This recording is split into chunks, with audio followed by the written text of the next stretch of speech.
ইন্নাদ-দীনা ইনদাল্লাহিল ইসলাম। একমাত্র ধর্ম।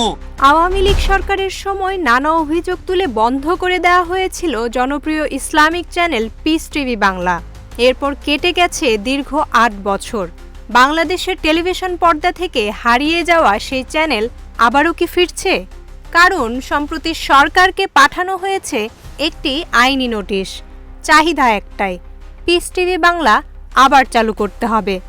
পিস টিভির ডাউনলিংটা একটা নেম এক্সকিউজের কারণে ১৩ জুলাই পিস টিভি বাংলা পুনরায় চালুর জন্য সরকারকে আইনি নোটিশ পাঠিয়েছেন আইনজীবী মোহাম্মদ আশরাফুজ্জামান।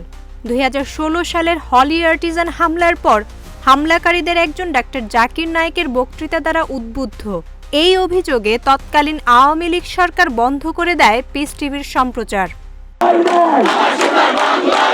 তবে সময় পাল্টেছে। জুলাই অভ্যুত্থানের পরে নতুন সরকারের আবহে এবার পরিবর্তনের ইঙ্গিত। ডাক্তার জাকির নায়েক নিজেই গত ১৯ আগস্ট নিজের ইউটিউব লাইভে জানিয়ে দেন, পিস টিভি ইংরেজি, বাংলা, উর্দু ও চাইনিজ ভাষায় স্যাটেলাইটে এখনও সম্প্রচারে রয়েছে। বন্ধ শুধু বাংলাদেশ ও ভারতের ডাউনলিংক অনুমতি।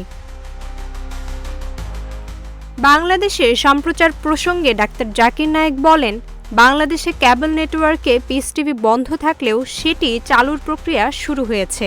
আবেদন করা হয়েছে সরকারের কাছে। অনুমতি পেলেই কয়েকদিনের মধ্যেই সম্প্রচারে ফিরবে পিস টিভি বাংলা।